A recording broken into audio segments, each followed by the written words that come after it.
어떤 여학교에서 선생님이 학생들에게 나르시시즘에 대해서 그 단어의 뜻과 유래를 설명하고 있었습니다. 나르시시즘이란 그리스 신화에 나온 단어입니다.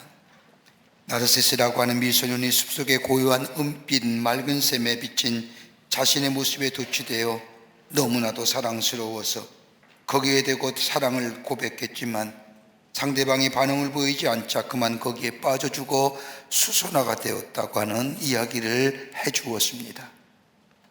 그래서 여기서 유래된 말이 나르시시즘이요, 즉 자신을 지나치게 사랑하는 병이 바로 나르시시즘이라고 아이들에게 설명해 주자 한 여학생이 벌떡 일어나더니 이야기하는 겁니다. 선생님, 전 아무리 생각해봐도 제가 그 병에 걸렸나 봐요. 저는 거울을 볼 때마다 내가 너무 이뻐서 거울을 떠날 수가 없고, 때로는 거울에 비친 내 모습을 보면서 어떻게 세상에 이런 미모가 있을까 하며 찌릿찌릿한 전율을 느낀다고 합니다. 그러자 선생님이 이 학생에게 말하기를, 앉아라, 그건 나르시즘이 아니라 착각이란다 라고 얘기합니다.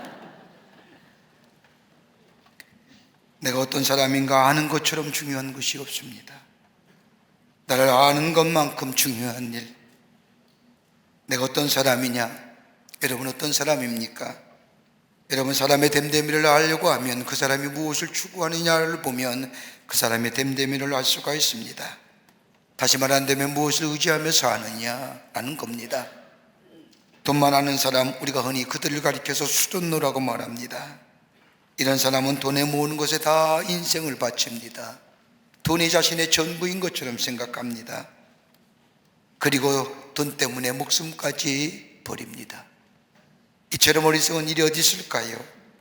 천하보다 귀한 것이 생명의 낀데 물질에 내 인생을 걸고 내 생명을 건다는 것만큼 어리석은 일은 아마 없을 겁니다. 또 어떤 사람은 명예에 집착합니다. 여러분, 사람이 갖는 명예가 영원한 것입니까? 언젠가는 내려와야 되고, 나이가 들면 놓아야 되고, 시간이 지나면 잊혀져 가는 것이 인간의 영예입니다. 그러기에 그것이 우리에게 귀한 영원한 가치가 될 수는 없습니다. 그러기에 오늘 우리의 삶에 무엇을 지배하느냐, 내 안에 무엇이 나의 삶을 지배하느냐에 따라서 그 사람의 됨됨이를 알 수가 있습니다.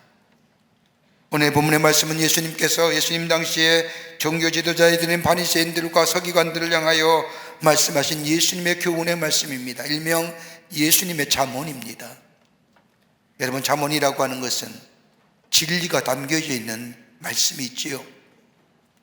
예수님의 잠언 가운데 하나라고 얘기할 수 있을 겁니다. 빈집이 깨끗이 수리되었습니다.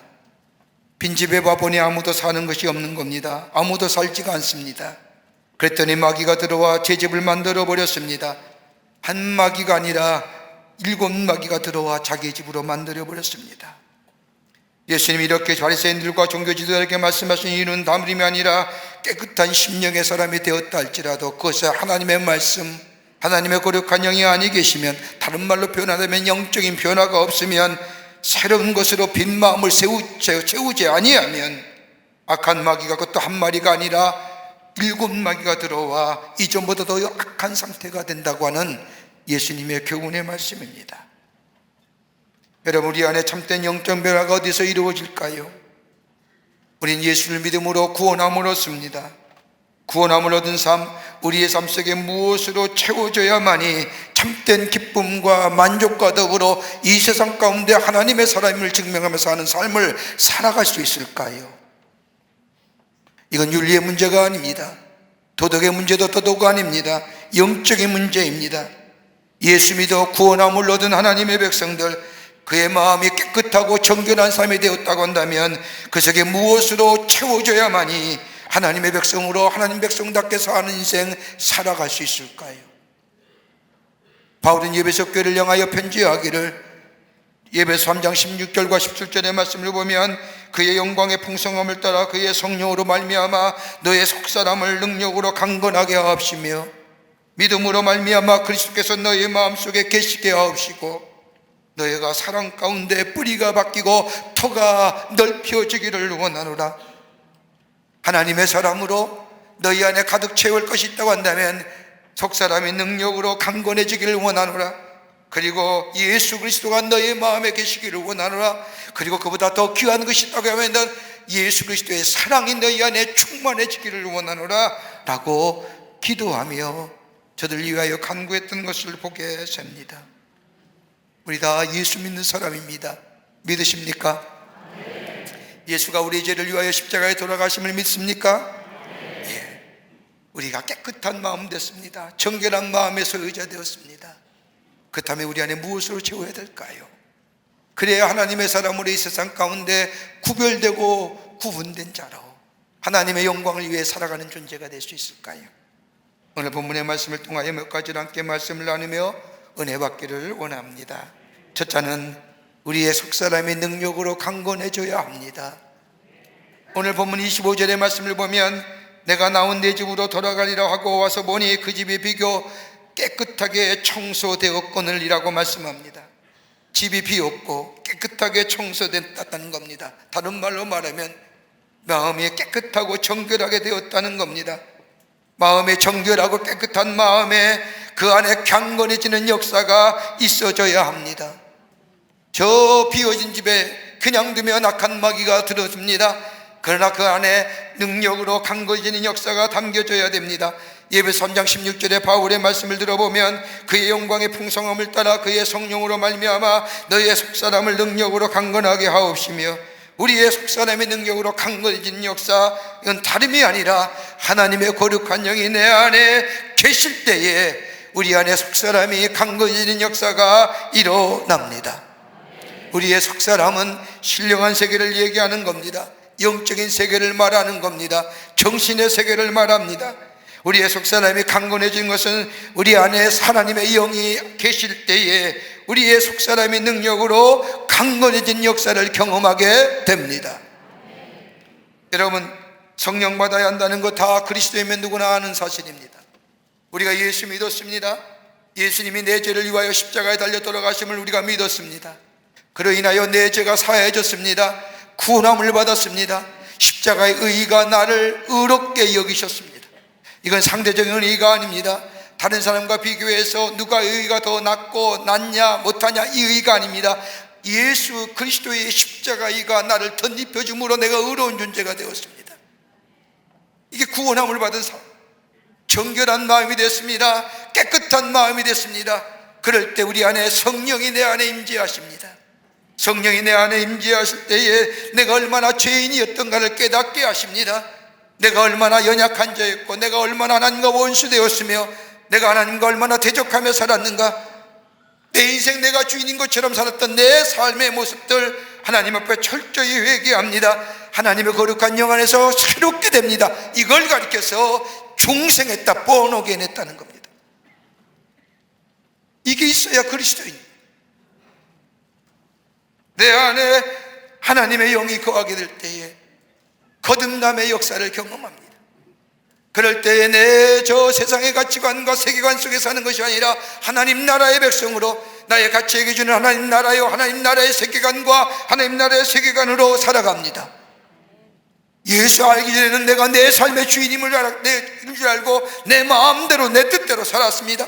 그러나 예수 믿고 구원받아 거듭난 삶, 이제 내 삶의 주인은 내가 아니라 예수 그리스도가 내 삶의 주인이요, 예수 알기 전에는 내가 더 많은 세상의 것들을 갖기를 원했고 소유하기를 원했다고 한다면, 내가 예수 믿어 구원받았다고 한다면 내가 이 땅의 것보다 저 하늘나라의 것을 더 사모하는 심령으로 바뀌어지는 역사. 그러기에 이 속에 하나님과의 깊은 교제 속에 하나님의 뜻을 알기를 원하며 나를 통한 하나님의 소원을 깨닫기를 원하며, 더 나아가 하나님의 소원을 내 삶 속에 이루어기를 힘쓸 뿐 아니라 선한 일에, 아름다운 일에, 더 나아가 다른 사람을 위하여 선을 행하기를 기뻐하는 삶, 목적이 변하고 새로운 생명의 역사를 경험하며 동기가 변하며 새롭게 변화되어 인격이 변화되고 성품이 변화되고 우리의 삶의 양식이 변화되는 역사, 이게 속사람의 능력으로 강건해지는 모습입니다. 이것이 우리 안에 채워져야 된다는 겁니다. 그러기에 속사람이 하나님의 능력으로 강건해진다는 것은 다름이 아니라 우리의 이성이 강건해지는 겁니다.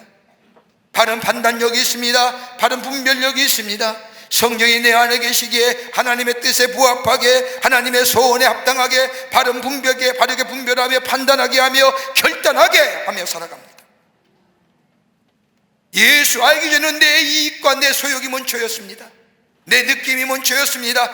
감정이 먼저였습니다. 내 느낌대로 판단하고 내 느낌대로 선택했습니다. 그러나 예수 믿고 성령이 거하시어 거듭난 삶에 하나님 나라가, 하나님이 원하시는, 하나님이 뜻하신 바를 선택하고 결단하며 결정하며 살아갑니다. 이 성이 강건해지는 역사입니다. 그렇게 바울은 뭐라고 해요? 이 예수를 아는 것이 가장 고상한 지식이에요. 또 하나 또 한다면 양심이 강건해집니다. 여러분, 예수 하기 전에는 이 양심이 병들었습니다. 다른 사람도 하기에 나도 하는 겁니다. 다른 사람의 자기의 이기적인 욕망과 소욕에 의하여 판단하고 결정했던 것들, 양심에 꺼림없게 했던 것들, 예수 알기 전에는 그렇게 살았습니다. 그런데 예수를 믿고 나서부터는 내 양심이 강건해졌습니다. 선한 양심이 되었습니다. 강팍한 양심이 버려졌습니다. 바르게 판단하고 바르게 분별하며 선과 악이 무엇인지 깨닫고 그 선을 향하여 하나님이 원하신 것들을 향하여 나아가게 합니다. 양심이 꺼리끼는 것은 행하지 않습니다. 더 나아가 우리의 신앙의 의지를 강건해지게 합니다. 실천적 의지가 내 안에 있게 됐다는 겁니다. 하나님의 말씀을 들었습니다. 듣는 것으로 그친 것이 아니라 내 마음에 새겼습니다. 그리고 새길 뿐만 아니라 내 삶 속에 실천하여 행함으로 옮겨져 약속의 성취를 누리는 삶으로 변해지는 겁니다. 교회 문만 나서면 잊어버리는 존재가 아니라 간혹가다 묻습니다. 뭘 말씀 들었습니까? 은혜 받았습니까? 은혜 받았습니다 하고 나갑니다. 무슨 은혜요? 글쎄 은혜 받았습니다라고. 그거예요. 말씀을 들었습니다. 마음에 새겼습니다. 내 삶의 현장 속에 실천합니다.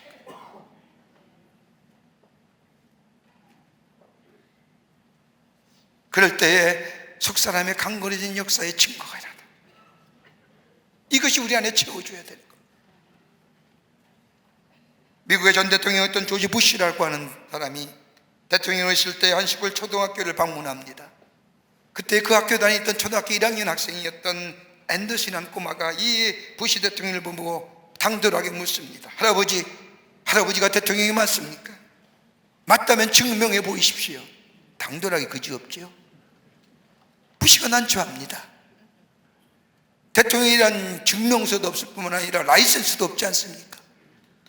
딱히 증명할 방법이 없으니 이 부시 대통령은 자신의 지갑에서 주스를 쳤더니 운전면허증을 보여줍니다. 그때 앤더슨 아이가 얘기합니다. 여기에 대통령이라고 쓰여있지 않잖아요. 동난 쪽에 된 부시는 자신의 크레딧 카드를 보여줍니다. 크레딧 카드를 본 아이는 여기에도 할아버지가 대통령이라고 말하지 않잖아요. 이 어린아이들의 당돌한 질문에 부시는 쩔쩔매다가 도망치듯이 나오자 밖에 섰던 검은 선글라스 든 경호원들이 부시의 주위를 둘러싸고는 부시를 경호하고 검은 자동차에 태워서 떠납니다. 이 광경을 보니 1학년 꼬마 앤더슨이 그제서야 얘기합니다. 와, 진짜네. 진짜. 여러분, 우리가 하나님의 나라의 백성임을 어떻게 우리가 증명하며 나타낼 수 있을까요? 난 하나님의 사람입니다. 난 예수 믿는 사람이라도 나가서 예수 믿는 사람이라고 이야기하며 다닐 수도 아니고, 그렇다고 내가 내 삶 속에 정말로 말씀에 순종하여 내 삶에 구별된 삶으로 살아가는 게 아니라 우리의 마음속에 죄된 욕성으로 인하여 넘어지고 쓰러지는 우리의 삶, 그러기에 나는 내 안에 예수가 계십니다라고 자신 있게 증거하며 말할 수 없는 우리의 삶, 그럼에도 불구하고 우리의 속사람의 능력이 강건해지면, 다른 말로 하면 하나님의 영이 내 안에 계시면 나를 하여금 하나님의 사람임을 내 말 한마디, 내 이성과 인연의 판단과 결정이 하나, 내 선한 양심, 내 안에 있는 이 성령의 역사하심을 통하여 강건하게 된 역사를 통하여 내가 하나님의 사람임을 많은 사람에게 증거하는 삶으로 살아가게 도와주신다는 거예요. 그러기에 로마서 8장 14절의 말씀을 보면 하나님의 영으로 인도함 받지 않는 사람은 하나님의 아들이 아니라고 얘기하는 거예요. 성령의 인도 안 받는 자라마니 하나님의 아들입니다. 이게 바로 예수 그리스도의 십자가의 보혈로 깨끗게 된 자에 있어야 할 하나님의 놀라운 은혜, 이것이 있게 될 때에 내가 하나님의 사람임을 증거하며 하나님을 높이는 자의 삶으로 살아가는 존재가 됩니다. 오늘 세미나 집회에 가서 교인들하고 같이 말씀을 나누면서 여러분, 기도의 정의가 무엇입니까? 여러분이 기도를 어떻게 정의하실 겁니까? 우리가 흔히 얘기한 것처럼 기도는 하나님과의 대화요, 호흡이요, 이런 정의 말고 여러분이 삶 속에서 경험한 기도의 정의가 무엇입니까? 라고 묻자 같이 대화하는 시간을 통하여 얘기해 보자 하니까 얼마나 은혜를 받았는지요. 제가 기억나는 것 가운데 기도의 정의, 그분들이 말하는 기도의 정의가 몇 가지 생각납니다. 그분들이 이해하면 거기에 나온 거기에 참석한 분들의 기도의 정의 가운데 하나가 뭐냐? 기도는 기절초풍이다. 기절초풍할 정도 놀라운 기도의 응답이 있다는 거예요. 또 어떤 사람은 기도는 KTS다. 빠르게 신속하게 목적지로 인도해 준다. 기도는 동반자이다. 전 유행가 가사인 줄 알았어요. 다름이 아니라 그리스도의 내게 기도란 일생에 있어서 뗄래야 뗄 수 없는 동반자. 기도는 설거지이다. 우리가 기도할 때 우리가 깨끗하게 되고 거기에 하나님의 응답의 역사가 담기기 때문이다. 더 나아가 기도는 전기다. 찌릿찌릿하다. 이런 경험이 우리 가운데 있는지. 내가 기도하지 못할 때에 성령은 말씀 단식으로 우리를 위하여 기도하는 것처럼 우리에게 기도하게 힘주시고 기도를 통하여 이런 응답의 역사를 경험할 뿐만 아니라 하나님의 거룩함이 내 안에 임재할 때에 건강한 이성과 건강한 양심을 가지고 하나님의 거룩한 일들을 이루어 나가며 내가 하나님의 사람임을, 하나님의 백성임을, 내 가치와 내 생각이 달라지는 귀한 역사, 그러기에 삶의 태도와 양식이 달라지고 내 모든 것이 새롭게 변화되는 역사, 이것이 예수 믿어 정결한 자가 마음속에 있어야 할 은혜요. 이것이 있을 때에 하나님의 사람으로 이 세상 가운데 승리하며 살아가는 복된 존재가 될 줄 믿습니다. 두 번째는 예수님이 우리 안에 계셔야 합니다. 예수 그리스도가 우리 안에 가득 채워져야 된다는 겁니다. 바울은 에베소 교회를 향하여 기도하기를 그리스도께서 너희 마음에 계시게 하옵시고, 여기에 그리스도께서 너희 마음에 바울 신학의 가장 중요한 대목인 in Christ, 다시 말한다면 그리스도의 내재성, 그리스도께서 내 마음에 계시옵고라고 하는 말씀은 다른 말로 말해요, 그리스도의 마음이 내 마음에 충만케 하옵소서라고 하는 겁니다. 단순히 감정의 차원이 아닙니다. 그리스도의 존재가 내 안에 내재하신 것을 얘기합니다. 그러기에 그리스도께서 내 마음에 계셔서 나를 감동시키고 내 의지를 주관하고 내 이성을 주관하고 내 건강을 주관하고, 그리고 나로 하여금 하나님의 선하신 뜻으로 인도해 가시는 역사. 여러분, 예수 믿는 그리스도인이 그 마음에 그리스도가 아니 계시면 여러분 빈 마음 아닙니까? 예수 그리스도가 아니 계신 마음에 무엇인가 채워지는 겁니다. 여러분, 어떤 사람은 예수 그리스도가 그의 마음에 아니 계시기에 돈이라는 것이 그의 마음의 중심이 되기도 하죠. 명예가 되기도 하고 건강이 되기도 하고. 여러분, 이럴 때에 예수의 거룩한 마음을 닮아가거나 예수님의 겸손한 마음을 닮아가거나 국리의 마음, 여기는 마음을 닮아가는 것이 아니라 우리가 어느덧 세상의 사람과 똑같은 가치의 기준으로 사는 거예요. 왜? 예수의 마음이 아니 계시기 때문에. 내 가치의 기준이 내 인생의 가치요 세상의 가치가 하나님의 마음이 내 안에 아니 계시기에 예수의 마음이 내 마음을 지배하는 거잖아요.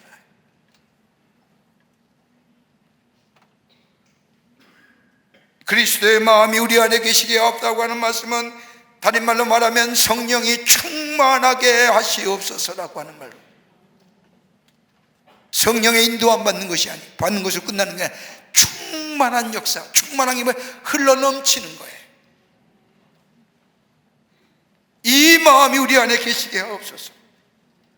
여러분, 베드로 보십시오. 베드로는 예수님과 더불어 3년의 세월을 보냈습니다.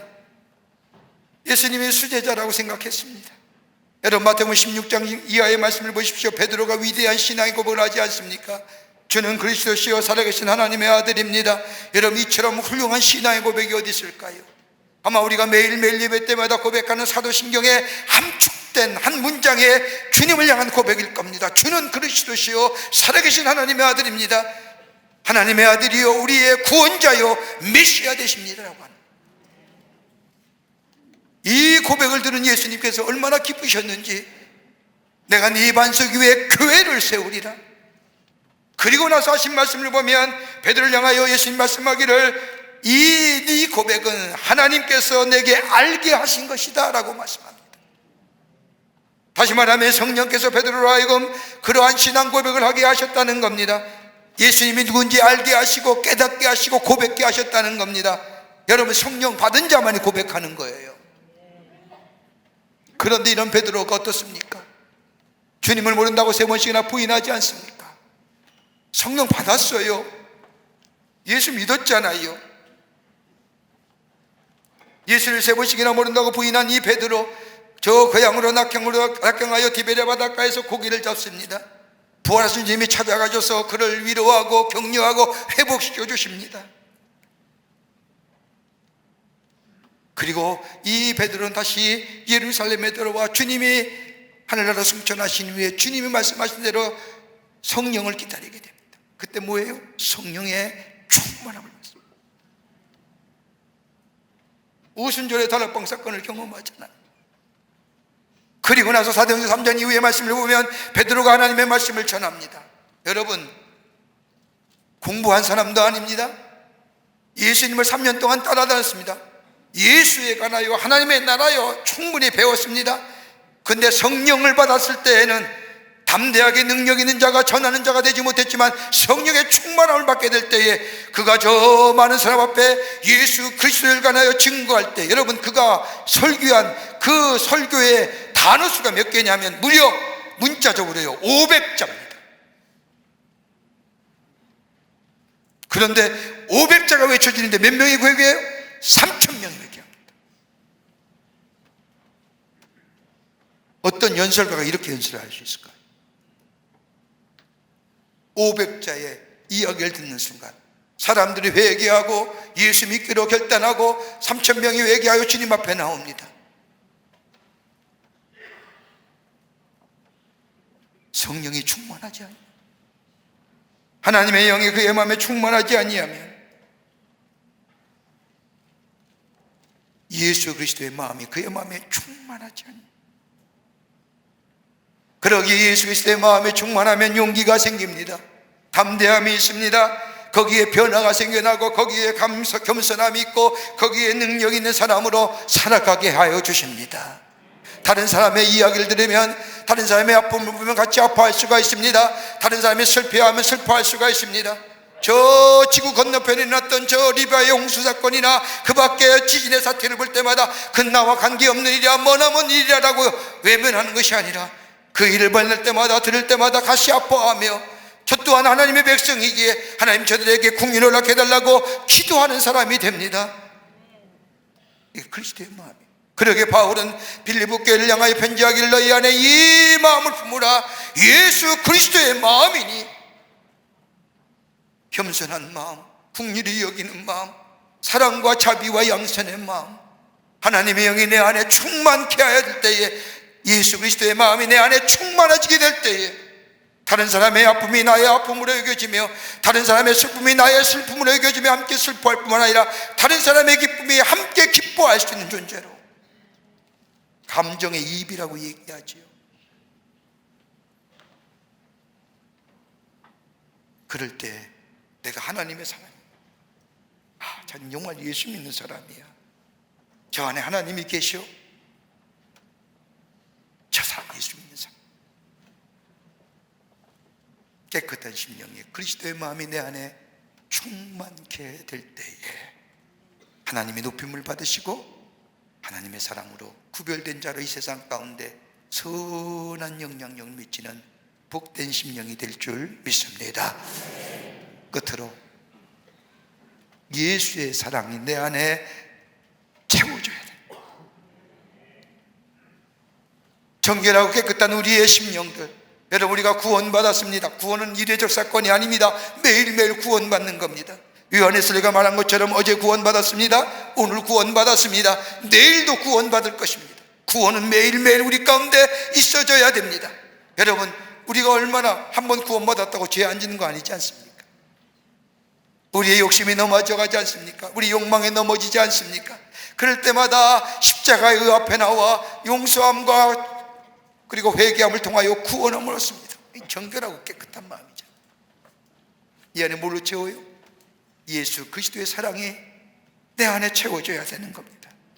바울이 고백한 이야기한 것처럼, 예배소 교회를 향하여 편지한 것처럼, 너희가 사랑 가운데서 뿌리가 박히고 토가 굳어져서 능히 모든 성도와 함께 지식에 넘치는 그리스도의 사랑을 알아. 그리스도의 사랑이, 예수의 사랑이 우리 안에 가득 채워져야 한다는 겁니다.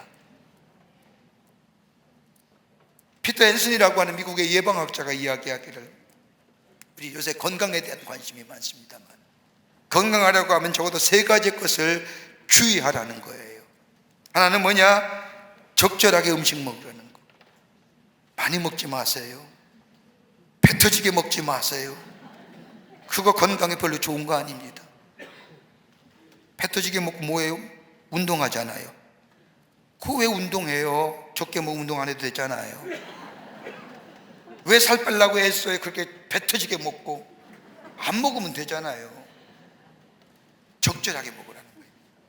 안 먹지 말라요. 적절하게. 또 하나 있다고 한다면 적절하게 운동하라는 겁니다. 운동 안 하면 안 되죠. 운동하셔야 됩니다. 또 하나 있다고 한다면 해로운 습관을 버리라는 겁니다. 불필요하고 해로운 습관들, 게으름과 무절제한 생활과 화와 술 먹는 거, 이런 것들 버리는 거예요.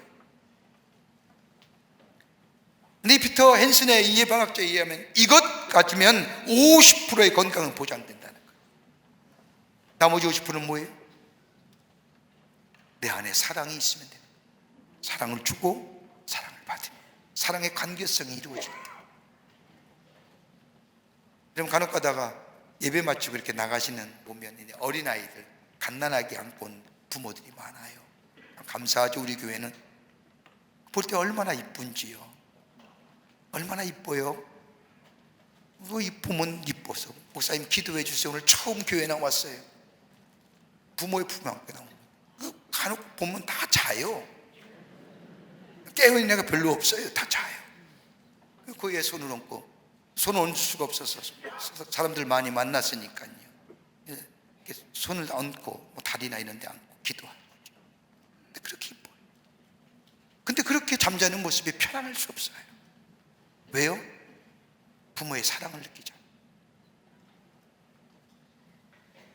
엄마의 심장의 박동소리 들으며 잠, 거기에 안정과 평화를 누리는 거예요. 사랑을 느껴요.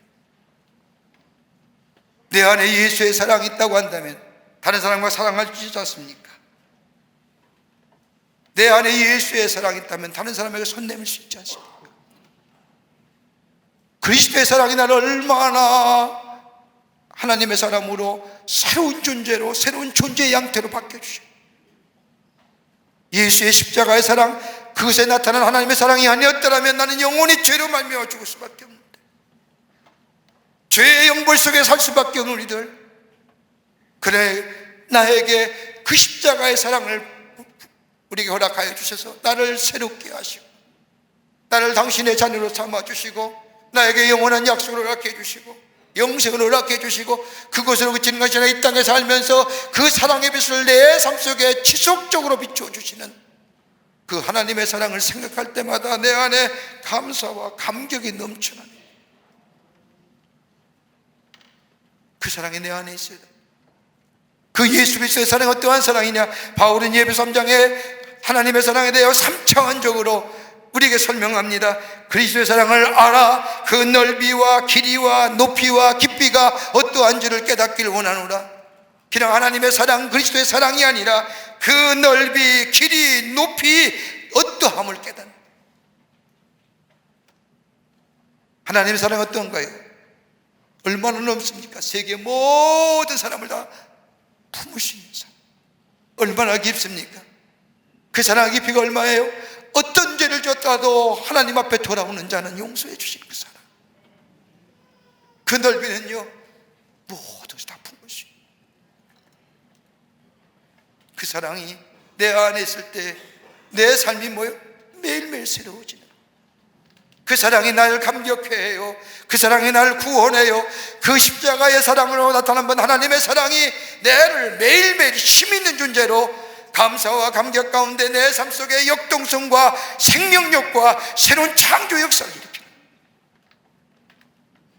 용서하십시오. 그 나이에 누가 당신을 사랑하시겠습니까?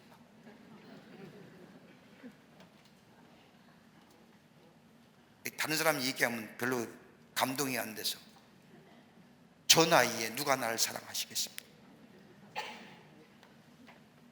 우리 집사람 사랑하죠. 저를.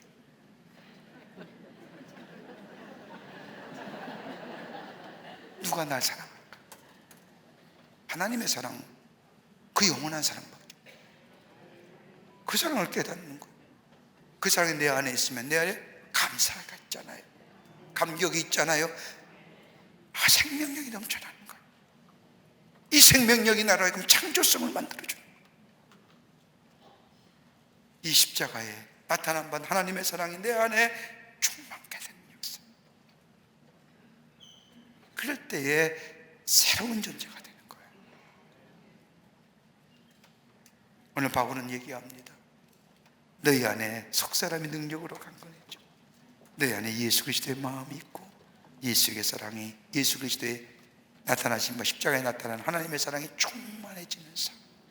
그것이 정결하고 깨끗한 마음에 있어져야 할 것이고 채워지게 될 때 우리는 이 세상 가운데 승리하며 하나님의 사랑임을 증거하며 구별되고 성별된 자로 하나님의 영이 내가 예수의 사랑임을 증거하는 삶으로 살아가는 복된 존재가 될 줄 믿습니다.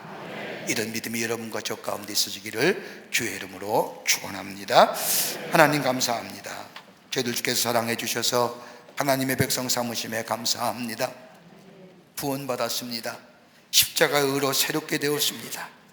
내 마음에 속사람의 능력으로 강건해지는 역사, 예수 그리스도의 마음이 내 안에 넘쳐나는 역사, 그리스도의 사랑이 충만케 되는 역사가 되어 나를 통하여 하나님이 높임을 받고 예수 그리스도가 널리 증거되며 하나님 나라가 확장되는 역사가 있게 하실 뿐만 아니라 내 안에 주의 주신 은혜와 사랑이 충만해지고 내 삶에 새로운 생명의 역사를 경험하는 저희들로 주께서 삼아 주시옵소서. 감사하며 예수님의 이름으로 기도하옵나이다. 아멘.